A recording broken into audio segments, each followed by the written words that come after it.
Lakers offseason rumor mill is out of control. What's up, fellas? My name is Tucker. If you enjoyed the video, leave a like rating on it. Check out my socials as well. Let's go. Okay, typically, the Lakers offseason stuff, especially since LeBron has been there, is normally, it's a lot to deal with. We talked in the past about how there's trades that maybe aren't the most realistic things out there with Kuzma and a couple of second-round picks and things like that. But this one specifically has a lot to do with the free agency stuff. Let's just go and cut right to it. I think it was maybe 20 minutes after the Suns lost Game 6 of the finals, I was getting notifications on my phone from Bleacher Report, other sites, about how the Lakers are interested in Chris Paul, and Chris Paul could lead the Suns to go to the Lakers. And I don't even know if Chris Paul had left the arena yet, and there were already Lakers rumors coming out about potentially Chris Paul going there and other guys. There's a ton of different rumors we're going to go through in this video, but I feel like that's the best place to start because the Chris Paul to the Lakers stuff has been exhausting for like 2 years. They never had the ability to trade for him last offseason from a financial standpoint. They don't have the ability to bring him in now. I don't know why Phoenix would be interested in anything that the Lakers have to offer, and the Lakers don't have nearly enough cap space to even remotely come close to having a meeting with Chris Paul, much less signing him. Chris Paul's not going to go to the Lakers, okay? Let's just go and get that one out of the way. Now, let's get to some of the stuff that, I guess we can call it a little bit more realistic.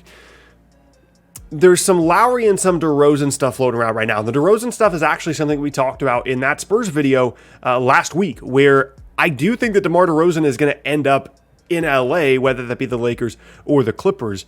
But now there's this mindset about how, they could get Lowry and they could get DeRozan and all this other stuff, and how, those guys could take discounts to go to the Lakers. Here's the thing. Realistically, the Lakers can make one move. Maybe two, but realistically, they can bring in one guy. This isn't a scenario where they can say, hey, DeMar DeRozan, take a discount, come to the Lakers, and then we'll trade for Kyle Lowry, and there's our big four with Anthony Davis and LeBron. They just don't have that much flexibility. They don't have that much opportunity to make a move. They don't have the cap space to come remotely close to signing someone like DeMar DeRozan. And the Kyle Lowry thing would have to be some type of sign and trade as well. And if you only get to pick one, I think it's an interesting decision. I personally would rather have Lowry because I think this team needs playmaking. It needs a guy in Lowry that can play on or off the ball, can play on both sides of the floor. And I think Lowry is just overall a cleaner fit. Maybe DeRozan is a bit flashier in your eyes. He has the LA connection.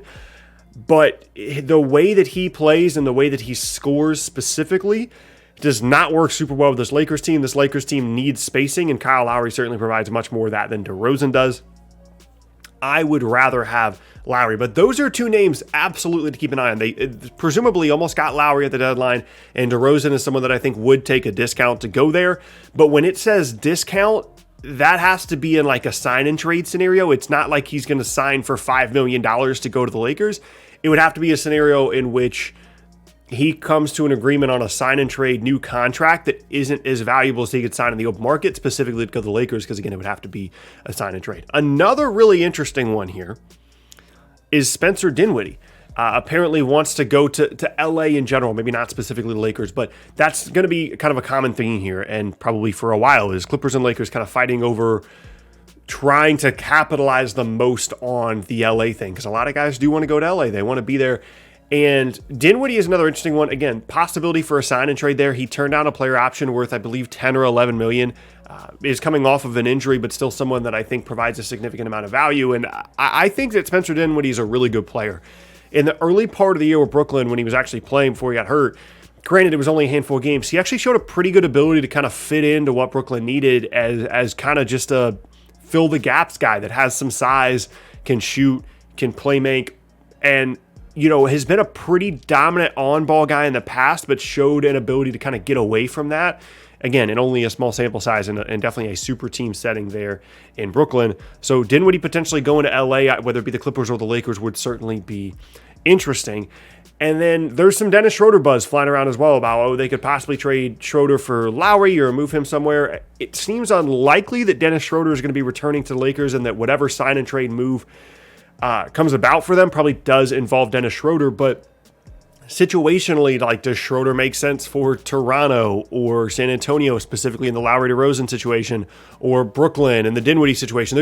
There's some weirdness there with, like, okay, Schroder doesn't want to be there. They're probably going to sign and trade him, but like to where? And it gets very, very weird. The last guy I want to talk about here in like the rumor situation before we kind of get to like the bottom line here for the Lakers offseason is Kyle Kuzma.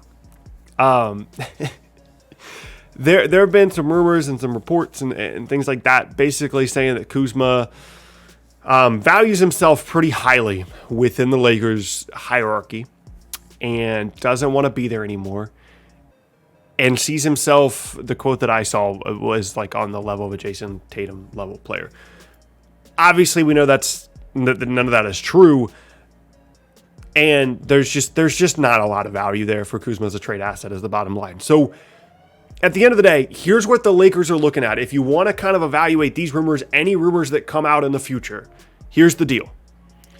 They don't have cap space. So like if you see DeRozan or Lowry willing to take a discount to go to LA, unless they're willing to take like the minimum or the mid-level exception, which is like $9 million, they're not going to take a free agency discount to go to LA. When it says discount, it means in a sign and trade scenario, DeRozan, right? DeMar DeRozan can probably get a $15 to $20 million contract on the open market if he just wanted to go to wherever and maybe not really worry too much about winning too many games or the fit being super great. He can get somewhere around there, in my opinion. But if he went to LA and they did a sign and trade with like KCP or something, or Schroder, maybe he agrees to a contract that's like 3 years, $45 million. That's 15. That's on the bottom level of that 15 to 20 range he can get in the open market, but he gets to go to LA, gets to compete for a title, gets to play with LeBron. That's kind of the discount level we're talking about here. I think maybe some recent events, the Drummond thing, the Blake Griffin thing, have skewed people's idea of what a discount means. DeMar DeRozan's not taking a $5 million deal to go to the Lakers, just to be clear. They don't have the cap space to do anything more than that. Sign and trades are by far their best option. But the problem with that is here's the list of assets that the Lakers have available, because sign and trades are not just a gift that's just given to you and that you can just, teams aren't looking to do the Lakers favors and the Clippers favors, I guess is the point that I'm making. So think about some recent sign and trades, right? Like the Kevin Durant, D'Angelo Russell sign and trade. Like Golden State got D'Angelo Russell out of that. The Miami Heat, Jimmy Butler, Sixers thing was Josh Richardson, who at the time was a pretty valuable player. There are other examples, right? You're not just gonna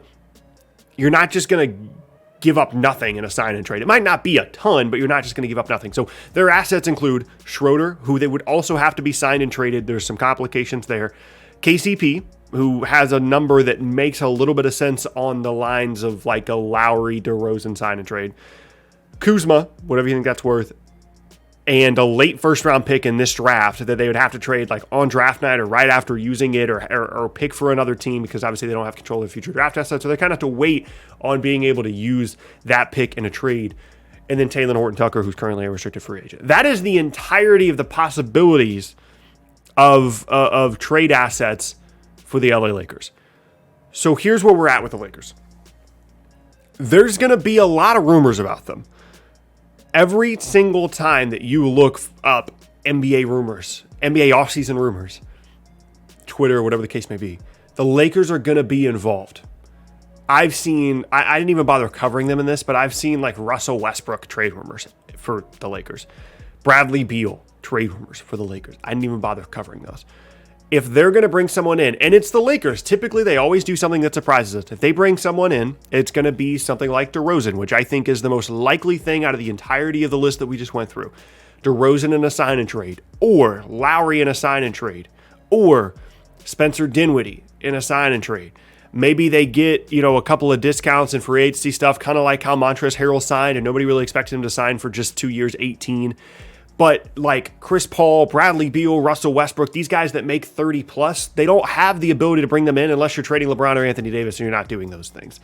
At the end of the day, that's where I'm at. You have to be a little bit perceptive about what is and is not realistic in the offseason.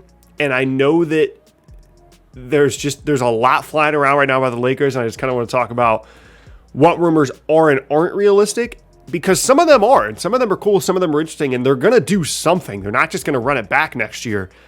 But I just wanted to kind of pump the brakes on the idea that suddenly they're going to have the entirety of Team USA on the roster for next year. Cool. We all on the same page. Awesome. Hope you guys have an awesome rest of your day. Hope you enjoyed the video. If I missed any Lakers trade rumors, let me know down in the comment section below. We'll be doing a ton of offseason stuff coming up this week. Of course, we got the draft on Friday. Lots and lots of stuff to cover. So hopefully you guys will be around, check out the videos. And like I said, if you enjoy them, leave a like rating on them. Once again, my name is Tucker. Hope you guys have an awesome rest of your day. And I will see you all next time.